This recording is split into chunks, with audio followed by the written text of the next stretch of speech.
Welcome friends, welcome back to the kitchen, welcome back to Sunday morning and the Old Cookbook Show. Today we're going to do another recipe. So a viewer sent in a pile of books, and in that pile of books, thank you very much, were a bunch from this guy Ambrose Heath. He was a prolific cookbook writer. They all followed sort of the same format in terms of size and recipe style. This one is called Ambrose Heath's Honey Cookery. It is an ex-library book, which is fantastic. This one was published in 1956, and we're going to do something called honey caramels, or honey caramels, depending on where you live and what your pronunciation is. And I wanted to do this recipe because we don't often do candy on the show. I don't know that I've ever done a candy recipe on the show. And I also wanted to talk about measurements.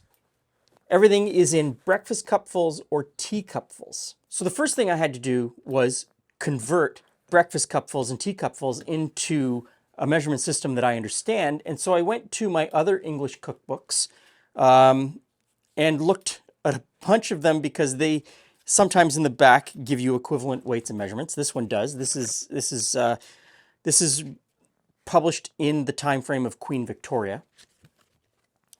This one talks about breakfast cupfuls and teacupfuls.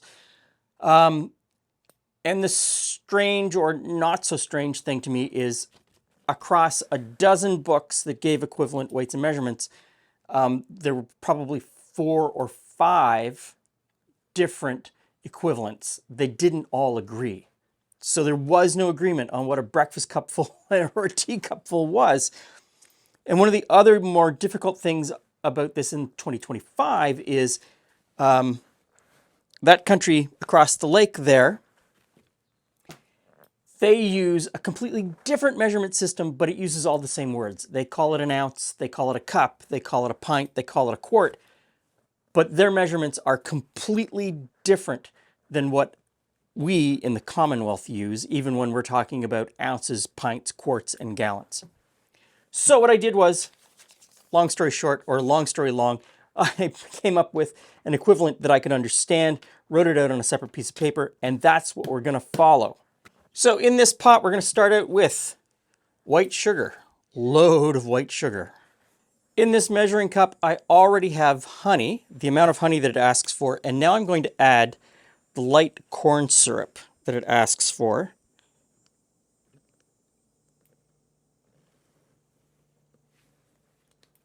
And we'll get that into the pot. And yes, I know if I oil the inside of the cup, it would slide right out. Never gonna happen. Never gonna happen. Okay.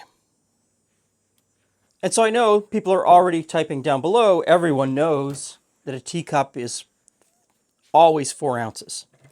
Problem with that is, so 4 or 5 years ago, Julie and I inherited a collection of teacups, and I went to the teacups because people kept saying it's always the same, and it's not. We tested probably 100 teacups and found that they weren't all the same. They were not all the same size at all, not even close. There was quite a bit of variance.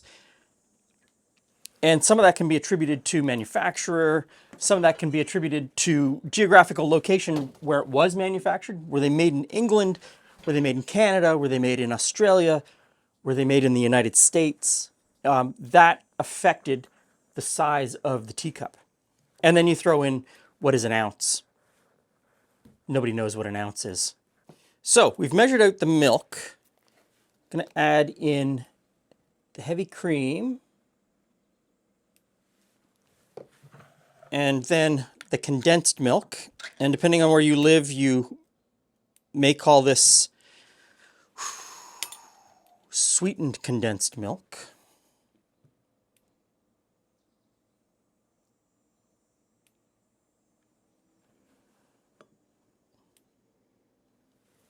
And we'll get this into the pot.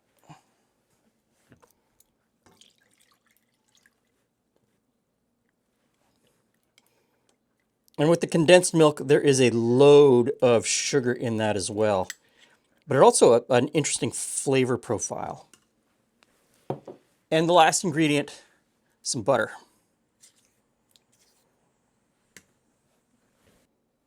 Now, I'm going to turn this up to, on my cooktop, 7. Seems like a good place to start. We need to melt the sugars together, melt the butter, melt all of the milk together, and bring this up to 246 degrees Fahrenheit. So I have an instant read thermometer. I also have a candy thermometer that I use. The candy thermometer does not have 246 marked out here because it is an old school thermometer.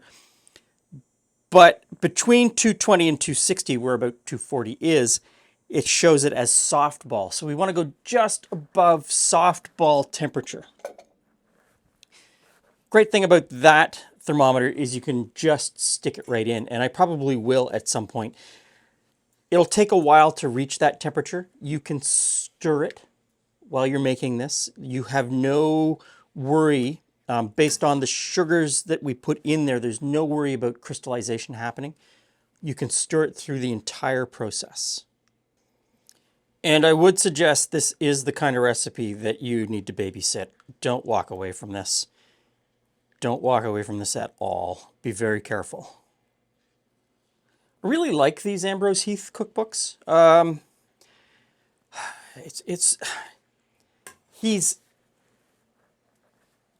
He's to the point.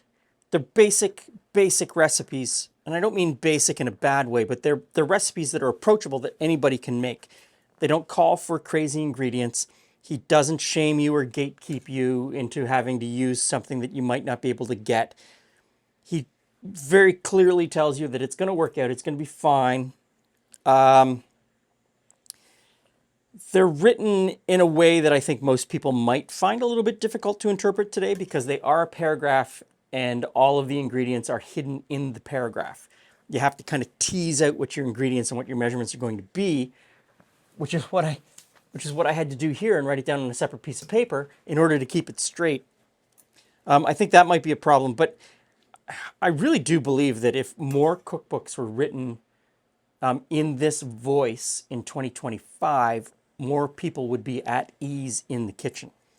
A lot of people are, they just don't do it because they think it's hard. It's not. It really is not. I do it. So this is going to come up to a boil, which is just happening right now, just barely. And we all know that at sea level, water boils at 212 degrees Fahrenheit, 100 degrees Celsius. At sea level, and I'm 300 feet above sea level where I am, so pretty much that temperature. And this mixture is not going to go above that 212 until the water boils off. Once the water boils down to a certain point, the temperature will start to rise above that 212. It'll happen really slowly at first.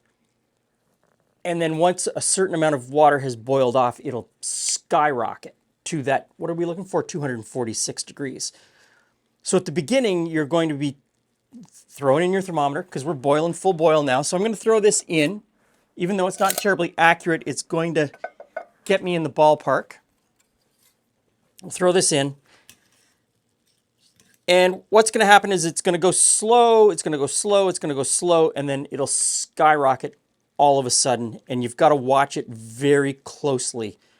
Once it gets above that 212, you've got to start to watch it really closely. And so we're at 212 right now. Okay, we're just up to 220 degrees at this point. And I'm going to take this one out for a moment and just kind of back it up with this one. 223, 224. So I don't want to be Safety Sally, but if you've never made candy before, there's a couple things to think about. Use a pot bigger than you think you're going to need because it does bubble up a little bit, expand while it cooks. This does spit while it's bubbling and boiling, and so your hands are going to get splattered with hot sugar. You're going to burn your fingers for sure. doesn't hurt that bad. I mean, but you know, something to know. Other things are the temperature. So we've reached the temperature. We're going to pull it off the heat. I've turned off the heat. We're going to pull it off.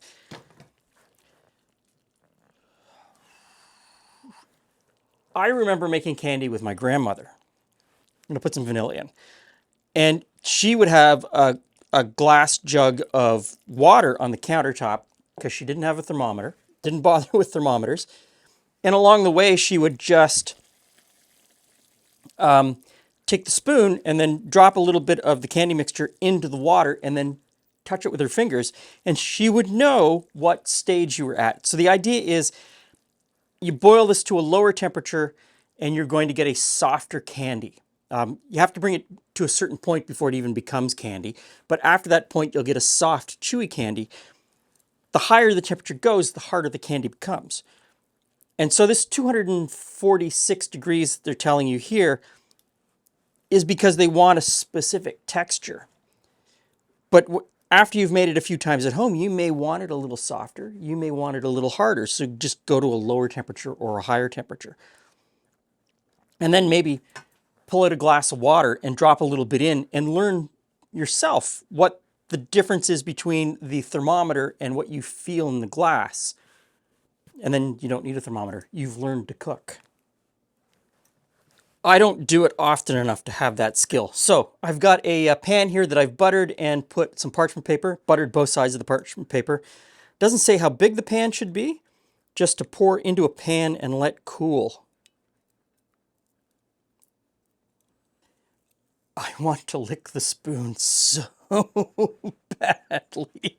I so badly want to lick the spoon, but I won't because I know it's a bad idea.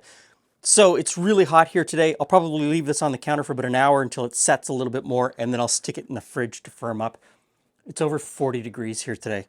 And then it's going to take me a while to clean all the bits of sugar that have splashed everywhere on my cooktop.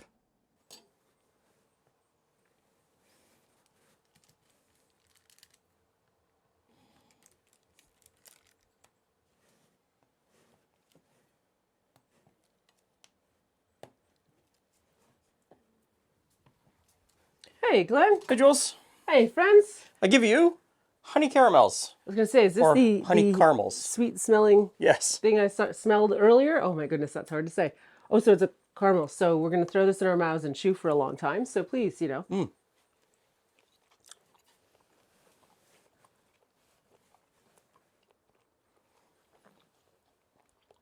I don't know if they still make them. Do they still make them? Those Kraft caramel squares? A little kid loved those Kraft caramel squares. There are versions of them that come out. I don't know if they're Kraft. Wrapped in little cellophane. Okay, this is really evil. It is evil. I was just going to dig it because I happen to really love... They're not super chewy. They are chewy. But they're not that hard. They've been at the store from 6 months waiting for an event. Chewy. Okay. Other than the fact it's a recipe from a book about honey, and I know that I put honey in it, there's no real honey flavor. There's so many other flavors going on in there. There's definitely a caramel flavor to it. The caramely flavor from the milk and the cream is really the flavor. I don't know how one keeps it because it's pretty soft, yet still quite chilly from having just been I'm assuming out of the fridge because it's still chilly. So it's physically chilly, but it's like 40 degrees in here. It is very warm, but it's very soft. So it's got to be cut up. It's got to be wrapped in it's got to be wrapped in like parchment paper so that it won't stick to it, and probably kept in the freezer. Now that I've made it, and I'll probably never make this again. Ever make this again. Because you'll just eat it, or because it was a lot of work for... No. It's not actually not that much work. I had budgeted an amount of time to do it, thinking that it's candy and it's fussy and it took me half the time that I thought I was going to. I'd use I'd use a quarter sheet pan. That's a half sheet pan, even though most people call that a sheet pan. I'd use a quarter sheet pan and make it thicker. I actually think in a really thin layer, it'd be good in something else, like a thin layer in a cake. The middle of a cake, like a nice thin... Wouldn't that be great? Yes. Chocolate with There's other ways to use it. Yeah. Anyway, Great flavor, really easy to make. If you've never made candy before, this is a great place to start. yep.